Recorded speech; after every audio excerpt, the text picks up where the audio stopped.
Okay, so in the last lecture we have started the disaccharides. हम लोगों ने disaccharides को स्टार्ट किया था। उसमें सबसे पहले हमने देख लिया था दैट इज़ सुक्रोज, है ना। तो डाइसैकेराइड्स बेसिकली क्या होते हैं, they gives 2 monosaccharide units after hydrolysis. जब उनकी रिएक्शन वाटर के साथ की जाती है तो फिर वो किस में कन्वर्ट हो जाते हैं, 2 मोनोसैकेराइड यूनिट्स के अंदर वो कन्वर्ट होते हैं। ऐसे कार्बोहाइड्रेट्स को बोला जाता है डाइसैकेराइड्स। नाउ सुक्रोज देखा, अब दूसरा अब हम लोग देखेंगे मैल्टोज, ठीक है। So the second disaccharide is the maltose. Formula for sucrose, formula for maltose both are same, है ना। वो भी C12H22O11 था, ये भी C12H22O11 था, ठीक है। इसमें डिफरेंस क्या होता है, जो मोनोसैकेराइड की यूनिट्स होती है वो डिफरेंट मिलती है। तो हम सबको पता है कि सुक्रोज के अंदर 2 यूनिट मिलती थी। क्या क्या मिलता था, एक अल्फ़ा डी ग्लूकोज मिलता था, एक बीटा डी फ्रुक्टोज मिलता था, ठीक है। सुक्रोज का हाइड्रोलिसिस करने के बाद we have 2 units of monosaccharides, one is alpha D glucose, second is beta D fructose. But after hydrolysis of maltose हमको जो 2 यूनिट मिलती है मोनोसैकेराइड्स की, वो दोनों यूनिट किसकी होती है, वो दोनों यूनिट होती है अल्फ़ा डी ग्लूकोज की। ये याद रखना पड़ेगा आप लोगों को। Okay, so the maltose after hydrolysis gives 2 units of alpha D glucose. इसका मतलब क्या, लेट्स से फॉर एग्जांपल अगर ये मेरा मैल्टोज है, ये एक यूनिट है, ये एक यूनिट है, इसकी हाइड्रोलिसिस करेंगे तो जो दोनों यूनिट मिल रही है वो किसकी मिल रही है, वो यूनिट दोनों मिल रही है अल्फ़ा डी ग्लूकोज की, दोनों यूनिट मिल रही है, ठीक है। सिंपल सा रिएक्शन भी उसकी बिल्कुल सेम है जैसा हमने सुक्रोज में किया था। ये मैल्टोज है, उसकी रिएक्शन वाटर के साथ हाइड्रोलिसिस या तो H+ के अंडर में करो या किसी एंजाइम के अंडर में। हमने इससे पहले उसमें भी देखा डाइल्यूट HCl, डाइल्यूट H2SO4 जिससे एसिडिक मीडियम होता है, या हम लोग एंजाइम यूज़ करते थे। सुक्रोज के अंदर का एंजाइम था इन्वर्टेज, ठीक है, याद है सबको। और मैल्टोज के अंदर का जो एंजाइम यूज़ हो रहा है वो होता है मैल्टेज, है ना। ASE लग जाता है तो वो एंजाइम बनता है। तो इस वाली हाइड्रोलिसिस रिएक्शन में, मैल्टोज की हाइड्रोलिसिस की रिएक्शन में जो एंजाइम यूज़ होगा वो क्या होगा, मैल्टेज यूज़ होगा। And after hydrolysis of maltose we have 2 units, है ना, 2 into alpha D glucose, C6H12O6। हम सबको पता है ग्लूकोज का फार्मूला है। तो ये कौन सी यूनिट बनेगी, अल्फ़ा डी ग्लूकोज की 2 यूनिट मिलेगी, ठीक है। तो अब चेक करते हैं, यहाँ पर 12 कार्बन, वहाँ पर 2 इंटू 6 12 कार्बन, यहाँ पर 24 हाइड्रोजन, वहाँ पर 2 इंटू 12 24, यहाँ पर जो है 12 ऑक्सीजन, यहाँ पर 2 इंटू 6 12 ऑक्सीजन। तो रिएक्शन बैलेंस्ड है। तो इसका मतलब ये हुआ कि जब हम लोग मैल्टोज की रिएक्शन वाटर के साथ करेंगे तो हमको क्या मिलेगा, 2 यूनिट मिलेगी अल्फ़ा डी ग्लूकोज की, ठीक है। इसका स्क्रीनशॉट ले लीजिए, फिर हम लोग आगे इसके स्ट्रक्चर की तरफ चलते हैं। Okay, now let's see. अब हम लोगों को पता है, इससे पहले मैंने बताया कि अगर आप लोग इसको रिवर्स वे से पढ़ेंगे तो आप लोगों के लिए ज़्यादा आसान है स्ट्रक्चर बनाना, फाइन। तो हम सबको पता है कि मैल्टोज जो है आफ्टर हाइड्रोलिसिस क्या देता है, 2 यूनिट्स देता है, किसकी, अल्फ़ा डी ग्लूकोज की 2 यूनिट देता है। तो हम लोग क्या करेंगे, 2 यूनिट लेंगे अल्फ़ा डी ग्लूकोज की और उन दोनों को आपस में ज्वाइन कर देंगे, ठीक है। मैल्टोज में वाटर को ऐड कर रहे हैं हम लोग, तो 2 यूनिट अल्फ़ा डी ग्लूकोज की मिल रही है। तो अगर 2 यूनिट अल्फ़ा डी ग्लूकोज की उसमें से वाटर को रिमूव कर देंगे और उनको ज्वाइन कर देंगे तो क्या बन जाएगा, मैल्टोज बन जाएगा। एकदम सिंपल सा फार्मूला। तो अब देखिए ये मेरा क्या है, alpha D glucose, this is my alpha D glucose, ठीक है। अब ये अल्फ़ा फॉर्म कैसे समझ में आती है, कार्बन नंबर 1 पर जो OH ग्रुप है वो कहाँ पर होता है, नीचे होता है। हमने कई बार ये देखा। सिमिलरली यहाँ पर भी ये कौन सा है, this is again the alpha D glucose. यहाँ पर भी कार्बन नंबर 1 के ऊपर OH ग्रुप कहाँ पर है, वो नीचे की तरफ है। That's why these 2 units are alpha D units, वो सेम ही है दोनों। अब देखिए इसमें होगा क्या, अब इसमें जो बॉन्डिंग बनेगी, इसमें से जो वाटर का मॉलिक्यूल रिमूव होगा, इसलिए बहुत इंपॉर्टेंट है। एक अल्फ़ा डी ग्लूकोज का कार्बन नंबर 1 और दूसरे अल्फ़ा डी ग्लूकोज का कार्बन नंबर 4। अब इसमें कार्बन नंबर 1 इसमें नहीं लेंगे, एकदम सिंपल हो जाता है। पहले अल्फ़ा डी ग्लूकोज के अंदर का कार्बन नंबर 1 उसका OH and second alpha D glucose का कार्बन नंबर 4 का OH, इन दोनों के अंदर से वाटर का मॉलिक्यूल रिमूव होगा और इनके बीच में लिंकिंग आ जाएगी, एकदम सिंपल। इससे पहले जो सुक्रोज में हमने देखा था, इस, है ना, ग्लूकोज का कार्बन नंबर 1, फ्रुक्टोज का कार्बन नंबर 2, तो उसको हमको 180 डिग्री से फ्लिप करना पड़ा था, रोटेट करना पड़ा था। बट अब यहाँ से सब आसान सी चीज़ें, याद होगा आपको, मैंने बोला भी था बाद में आसान है, अभी इतना सुक्रोज में सिर्फ ध्यान रखना पड़ता है।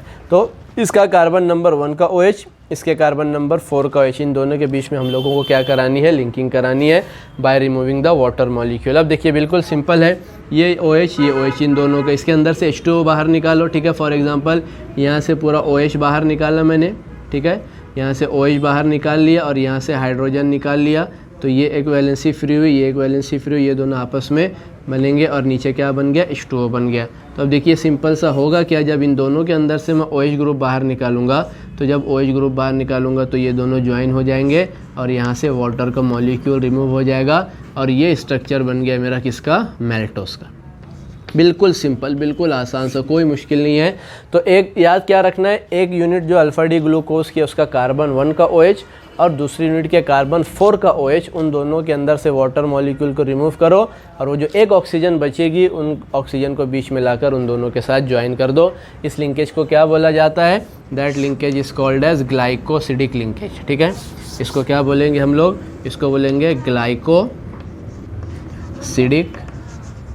लिंकेज, ठीक है, that is called as glycosidic linkage.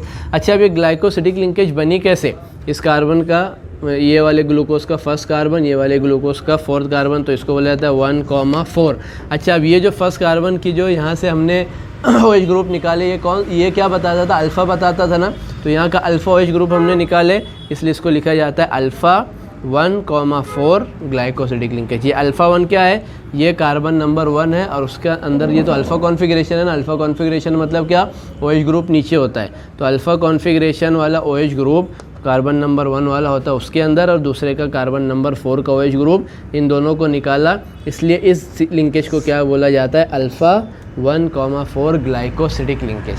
आती है बात समझ में, बिल्कुल आसान है। याद रखने वाली चीज़ क्या है, एक तो पहले क्या करोगे, 2 यूनिट बनाओगे अल्फ़ा डी ग्लूकोज की मेल्टोस के केस में, उसके बाद जब उनकी लिंकिंग करोगे तो ये याद रखो, एक यूनिट का फर्स्ट कार्बन का OH ग्रुप, दूसरी यूनिट का फोर्थ कार्बन का OH ग्रुप, उनमें से वाटर मॉलिक्यूल निकालो, एक ऑक्सीजन जो बच जाएगी उन दोनों के बीच में उसको ज्वाइन कर दो और नाम क्या दोगे उसका नाम दोगे ग्लाइकोसिडिक लिंकेज 1,4, और ये अल्फ़ा कॉन्फ़िगरेशन थी, that's why alpha 1,4 glycosidic linkage ये इसके अंदर प्रेजेंट होती है।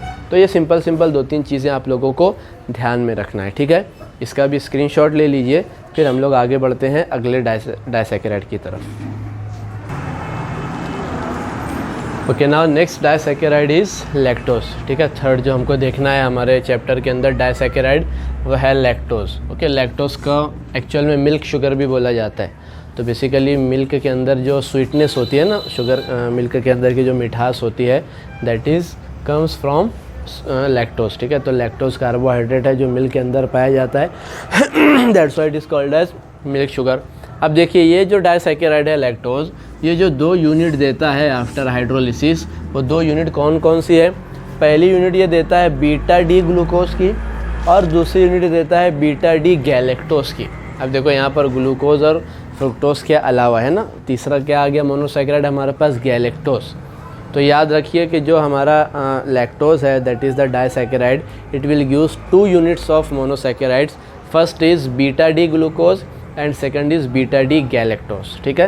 तो हम सबको तो ग्लूकोज के बारे में पता ही है ना, अल्फ़ा कॉन्फ़िगरेशन, बीटा कॉन्फ़िगरेशन सब लिख लेंगे। अब गैलेक्टोज को याद कैसे करेंगे, अब गैलेक्टोज क्या होता है उसका एकदम सिंपल सा मैं ट्रिक बताता हूँ, एकदम सिंपल सा फॉर्मूला बताता हूँ। गैलेक्टोज को अगर हम लोगों को बनाना है ना, तो एक चीज़ सिर्फ करना है, flip the atoms on carbon 4 in glucose. ध्यान से, बस ये ट्रिक है, ये शॉर्ट ट्रिक है बिल्कुल। गैलेक्टोज को याद रखने की, पूरा स्ट्रक्चर बनाने की ज़रूरत नहीं है। गैलेक्टोज को अगर बनाना है तो क्या करना पड़ेगा, ग्लूकोज का जो कार्बन 4 है उसके ऊपर के जो एटम्स है ना, देखो आमतौर से कैसे होते हैं, हर कार्बन के ऊपर हम लोग ऐसे ही बनाते हैं ना, इस तरीके से कोई भी कार्बन लेते हैं, एक वैलेंसी नीचे रहती है, एक वैलेंसी ऊपर रहती है। तो ग्लूकोज के कार्बन 4 के ऊपर के जो एटम्स है ना, उनको क्या करना है, सिर्फ फ्लिप करना है, मतलब नीचे वाले को ऊपर ले आओ, ऊपर वाले को नीचे ले आओ, तो वो क्या हो जाएगा, गैलेक्टोज बन जाएगा। सिर्फ एक डिफरेंस होता है ग्लूकोज और गैलेक्टोज में, कि कार्बन 4 के ऊपर के जो एलिमेंट्स होते हैं, ग्लूकोज में जो नीचे है गैलेक्टोज में वो ऊपर रहेगा, और ग्लूकोज में जो ऊपर है गैलेक्टोज में वो नीचे रहेगा। आती है बात समझ में। देखो सिंपल से एग्जांपल, लेट से ये मेरा ग्लूकोज का स्ट्रक्चर है और ये कौन सा है, अल्फ़ा है ना, OH पार्ट वाला नीचे है, तो ये अल्फ़ा डी ग्लूकोज है।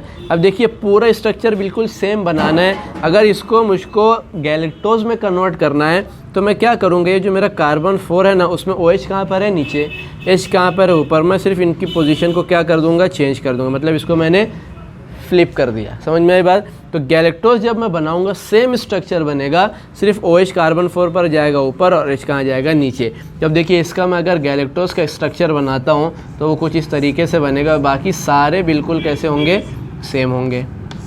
ठीक है, this is carbon 1, carbon 2, carbon 3, carbon 4 and carbon 5। Okay, सारे स्ट्रक्चर को बिल्कुल सेम करो। यहाँ पर OH नीचे है, यहाँ पर भी OH नीचे रहेगा। This is again OH, this is H, this is my H, this is OH, this is H and this is my CH2OH। अब देखो जितना ग्लूकोज में सब था सारे के सारे हमने सब जैसे के वैसे रखे। सिर्फ कार्बन 4 पर देखिए, कार्बन 4 पर यहाँ OH नीचे है तो यहाँ पर हमको H नीचे लिखना है, और यहाँ H ऊपर है तो यहाँ पर हमको OH ऊपर लिखना है। तो OH नीचे था, यहाँ ऊपर कर दिया, यहाँ H ऊपर था, यहाँ पर H नीचे कर दिया। तो अब ये क्या बन गया, हमारा गैलेक्टोज का स्ट्रक्चर। अब चूंकि यहाँ पर कार्बन 1 पर OH ग्रुप नीचे है तो इसको क्या बोलेंगे हम लोग, अल्फ़ा, और D है, D फॉर्म तो रहेगा, अल्फ़ा D गैलेक्टोज हो जाएगा। समझ में आती है बात। तो ये हो गया हमारा अल्फ़ा D गैलेक्टोज। अच्छा, अब अगर इसको अल्फ़ा को बीटा में कन्वर्ट करना है तो हम सबको पता है क्या करते हैं, बीटा में कन्वर्ट करने के लिए OH ग्रुप को ऊपर लिखते हैं, H ग्रुप को नीचे लिखते हैं। तो ये क्या बन गया मेरा, बीटा D ग्लूकोज। तो सेम काम उसमें भी करना पड़ेगा। अल्फ़ा D गैलेक्टोज से बीटा D गैलेक्टोज बनाना है तो क्या करना पड़ेगा, यहाँ पर हमको रखना पड़ेगा OH ऊपर और H नीचे। ये क्या बन गया हमारा, बीटा D गैलेक्टोज। तो एकदम सिंपल सी चीज़ है, beta D glucose, beta D galactose. तो जनरल ये याद रखिए, गैलेक्टोज और ग्लूकोज में डिफरेंस क्या होता है, एक जगह होता है कार्बन 4 के ऊपर जो एलिमेंट्स जो है ग्लूकोज में नीचे है वो वाला गैलेक्टोज में ऊपर जाएगा, और जो आइटम ग्लूकोज में ऊपर है वो वाला गैलेक्टोज में कहाँ जाएगा, नीचे जाएगा। ये एक डिफरेंस है। समझ में आ गई बात। ठीक है, तो इसमें अब ये क्या हो गया कि हमको 2 यूनिट मिली, किसकी, बीटा D ग्लूकोज की एंड बीटा D गैलेक्टोज की 2 यूनिट्स मिलेगी। अब सेम रिएक्शंस वगैरह हर एक की सेम है। ठीक है, इसका स्क्रीनशॉट ले लीजिए इस लाइन का, फिर मैं इसी में बता देता हूँ। चलो ठीक है, ओके। नाउ अब देखिए होगा क्या, यहाँ पर रिएक्शन बिल्कुल सेम है, C12H22O11 प्लस H2O। ठीक है, इसकी रिएक्शन करेंगे हम लोग। ये हमारा क्या है, ये हमारा है लैक्टोज। इसकी रिएक्शन वाटर के साथ करेंगे तो क्या मिलेगा, C6H12O6 प्लस C6H12O6। तो ये है हमारा बीटा D ग्लूकोज। ठीक है, और ये है बीटा D गैलेक्टोज। ठीक है, so these are the 2 compounds, beta D glucose and beta D galactose. ये इस तरीके से बनेंगे। फाइन, इसका स्क्रीनशॉट ले लीजिए जल्दी से, फिर हम लोग इसके आगे चलते हैं। ओके, नाउ अब देखिए इसमें होगा क्या सिंपल है, जैसे हम लोगों को पता है कि लैक्टोज में H2O ऐड करो तो 2 यूनिट मिलेगी। ठीक है, तो जब इन दोनों को हम लोग ज्वाइन करेंगे तो क्या होगा, H2O बाहर निकलेगा और जो मिल जाएगा हमको वो लैक्टोज मिल जाएगा, जैसे अभी तक देखे हमने। तो अब इसमें भी ये याद रखिए कि एक जो है बीटा D बेसिकली ये उल्टा होता है। मैं इसको कुछ इस तरीके से लिखूँगा। ठीक है, मैं इसका स्ट्रक्चर फिर से लेट से मैं यहाँ पर जो स्ट्रक्चर बनाता हूँ वो बीटा D गैलेक्टोज का बनाता हूँ। ठीक है, this is my beta D galactose. तो अब बीटा D गैलेक्टोज के स्ट्रक्चर में क्या है, H यहाँ पर होता है नीचे और OH यहाँ पर होता है ऊपर। इसी तरह बीटा D ग्लूकोज में यहाँ पर OH नीचे होगा और H हो जाएगा ऊपर।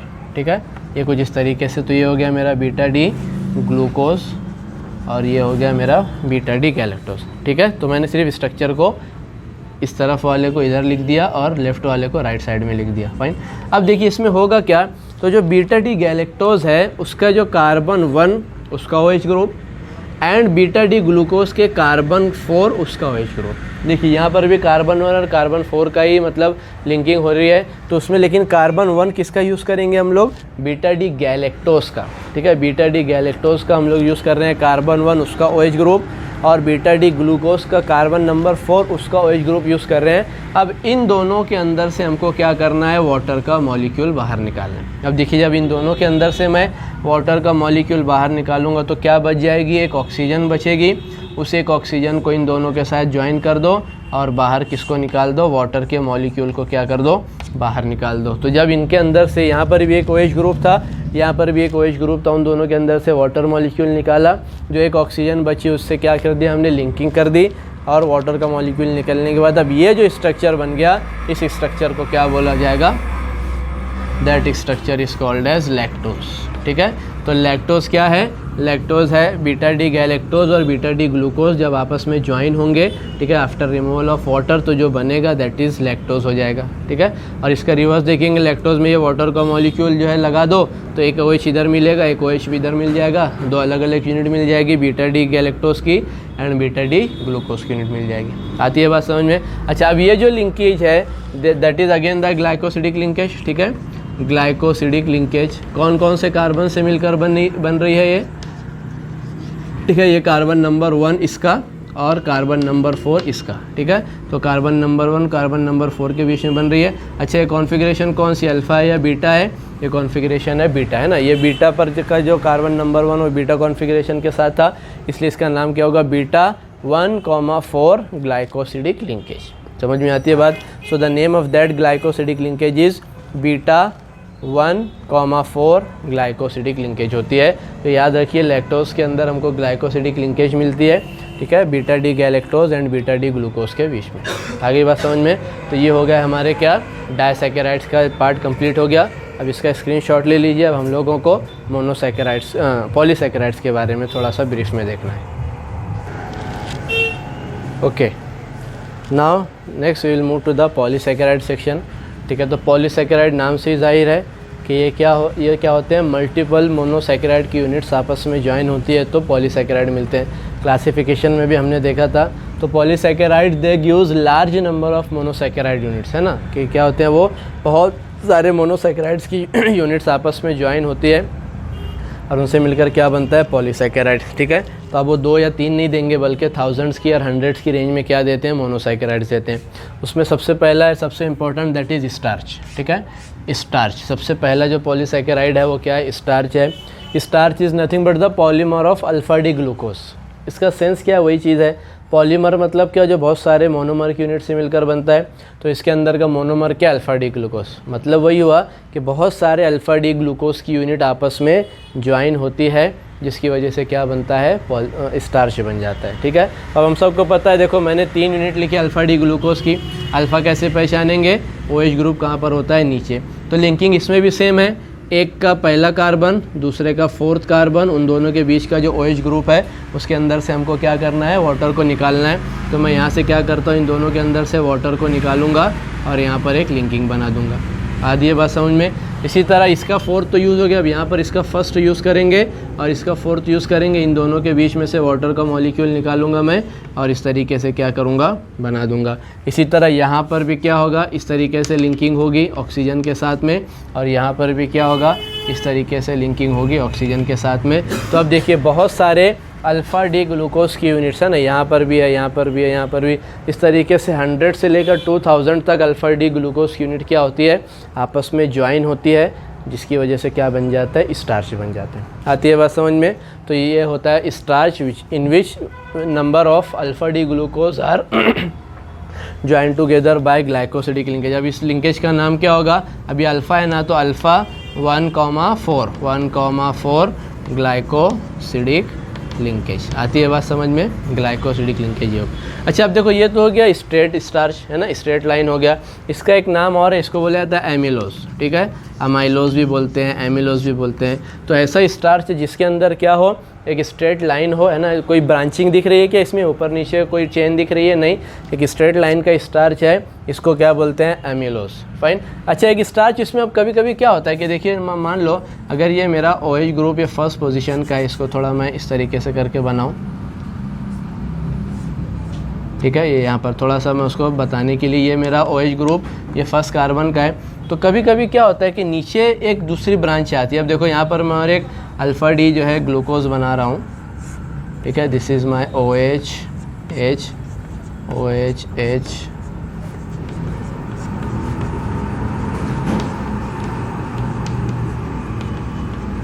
ठीक है। अब ज़रा यहाँ पर देखिए, यहाँ पर इस तरीके से यहाँ पर भी क्या होंगे? सारी ग्लाइकोसिडिक लिंकेज होगी, आपस में ज्वाइन होंगे। इस तरफ भी बहुत सारी ग्लाइकोसिडिक लिंकेज होगी। तो देखो, ये एक चेन नीचे मिलेगी, एक चेन ऊपर मिलेगी। समझ में आती है बात? ये एक अमाइलोज की चेन है, या we can say straight line starch की चेन है, और ये एक अमाइलोज की चेन है, एक स्ट्रेट लाइन स्टार्च की चेन है। तो अब कभी कभी क्या होता है? ये 2 चेन भी आपस में ज्वाइन होते हैं। अब ज्वाइन कैसे होते हैं कि पहले कार्बन एक का फर्स्ट कार्बन का OH और दूसरे के 6 कार्बन का OH। अब देखिए सिर्फ यही यहाँ ही एक चीज़ है जहाँ पर ये 6 वाले कार्बन का OH कोई काम का होता है, समझ में आती है बात। तो एक जो है अपना अल्फ़ा डी ग्लूकोज के पहले कार्बन का OH और दूसरे के 6 कार्बन का OH, ये दोनों आपस में मिलकर क्या करेंगे, ये दोनों आपस में मिलकर वाटर मॉलिक्यूल रिमूव करेंगे और बीच में ऑक्सीजन के थ्रू क्या हो जाएंगे, अटैच हो जाएंगे। यहाँ से क्या हो जाएगा, वाटर का मॉलिक्यूल रिमूव हो जाएगा। अब देखिए ये एक चेन है और ये एक चेन है, तो अब इसके अंदर ब्रांचिंग आ गई ना, ये पहली ब्रांचिंग, ये दूसरी ब्रांचिंग, इसी तरह कोई कोई में तीसरी ब्रांचिंग। तब ये जो ब्रांच वाला जो स्टार्च है उसको बोला जाता है अमाइलोपेक्टिन, है ना। नाम सिर्फ याद रखो, अमाइलोपेक्टिन के अंदर जो ब्रांचिंग होती है, ठीक है, और इसके अंदर ब्रांचिंग नहीं होती, इसके अंदर नो ब्रांचिंग और उसके अंदर क्या होती है, ब्रांचिंग होती है। आती है बात समझ में। तो दोनों के अंदर मॉलिक्यूल सेम है, दोनों के अंदर अल्फ़ा डी ग्लूकोज यूज़ होते हैं। सिर्फ इशू क्या है, अमाइलोज के अंदर जैसा स्टार्च है वो स्ट्रेट लाइन स्टार्च है, सारी के सारे अल्फ़ा डी ग्लूकोज की यूनिट एक साथ जुड़ी है। अमाइलोपेक्टिन में क्या होगा, 2 से 3 ब्रांचिंग क्या होंगी, आपस में जुड़ी होंगी, ठीक है, 2 से 3 स्ट्रेट लाइन आपस में जुड़ी होंगी। तो ऐसे स्टार्च को क्या बोला जाएगा, अमाइलोपेक्टिन, और सिंगल स्ट्रेट लाइन स्टार्च को क्या बोला जाएगा, अमाइलोज। यूनिट यह है, सब के अंदर क्या है, अल्फ़ा डी ग्लूकोज की यूनिट है, ये आप लोगों को याद रखना है। आई बात समझ में, स्क्रीनशॉट ले लीजिए, फिर आगे बढ़ते हैं। Okay, next polysaccharide is cellulose, है ना। सेल्यूलोज अब हमारा दूसरा पॉलीसैकेराइड है। स्टार्च में क्या था, हमारे पास बहुत सारे अल्फ़ा डी ग्लूकोज की यूनिट्स ज्वाइन होती थी। सेल्यूलोज में सिर्फ अल्फ़ा की जगह क्या करना है, हमको बीटा डी ग्लूकोज लेना है और कुछ नहीं है।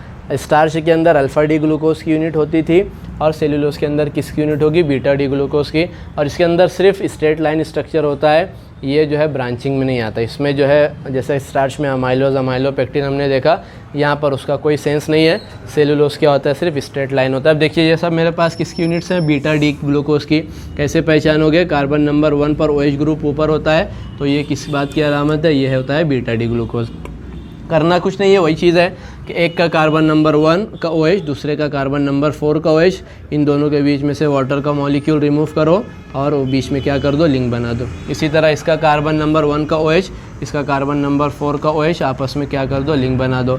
इसी तरह ये भी क्या हो जाएगा, आपस में लिंक बनेगी, ठीक है। और यहाँ पे अगर क्या होगा, बीच में क्या होगी, ग्लाइकोसिडिक लिंकेज बनेगी इस तरीके से, ठीक है। आती है बात समझ में। तो अब देखिए ये सारे बीटा डी ग्लूकोज की यूनिट्स क्या हो गई, आपस में ज्वाइन हो गई। और ये ग्लाइकोसिडिक लिंकेज को हम लोग बोलेंगे कि अब ये बीटा फॉर्म है ना, तो बीटा, ठीक है, बीटा 1,4 ग्लाइकोसिडिक लिंकेज, ठीक है। इसका नाम क्या हो जाएगा, बीटा 1,4 ग्लाइकोसिडिक लिंकेज। आती है बात समझ में, एकदम सिंपल है। तो cellulose is a straight line polymer in which various beta D glucose are link together through beta 1,4 glycosidic linkage. इससे क्या होंगे, ये सारे के सारे आपस में ज्वाइन होंगे। फाइन। तीसरा होता है ग्लाइकोजन, ठीक है, तीसरा होता है ग्लाइकोजन, है ना, ठीक है। इसका स्ट्रक्चर वगैरह के बारे में पढ़ना नहीं है। इसका स्ट्रक्चर बिल्कुल होता है सिमिलर टू स्टार्च, ठीक है। किसके जैसा होता है, इसका स्ट्रक्चर होता है सिमिलर टू स्टार्च, बस एक चीज़ है, इसके अंदर ब्रांचिंग जो होती है वो ज़्यादा होती है। It has more branching. जैसे स्टार्च में हमने अमाइलोपेक्टिन देखा ना, जिसके अंदर ब्रांचिंग होती थी, तो सेम स्ट्रक्चर ग्लाइकोजन का होता है जिसके अंदर ज़्यादा ब्रांचिंग होती है, ठीक है। इसलिए देखो स्टार्च जो है ना, प्लांट्स में होता है और ग्लाइकोजन एनिमल्स में होता है। इसको एनिमल स्टार्च भी कहा जाता है। एनिमल स्टार्च मतलब क्यों, इसका स्ट्रक्चर कैसा है, बिल्कुल स्टार्च के जैसा है, बट एक डिफरेंस क्या है, इसके अंदर ब्रांचिंग ज़्यादा होती है एज़ कम्पेयर टू स्टार्च, ठीक है। स्टार्च के अंदर जो अमाइलोपेक्टिन है उसकी ब्रांचिंग कम होगी, ग्लाइकोजन की ब्रांचिंग ज़्यादा होगी। ये होता है इस तरीके से। आती है बात समझ में। तो ये हो गया सारे के सारे पॉलीसैकेराइड्स का सेक्शन। यहाँ पर हमारा कार्बोहाइड्रेट फिनिश हुआ। अब नेक्स्ट लेक्चर से हम लोग जो है प्रोटीन का पार्ट स्टार्ट करेंगे। Thank you.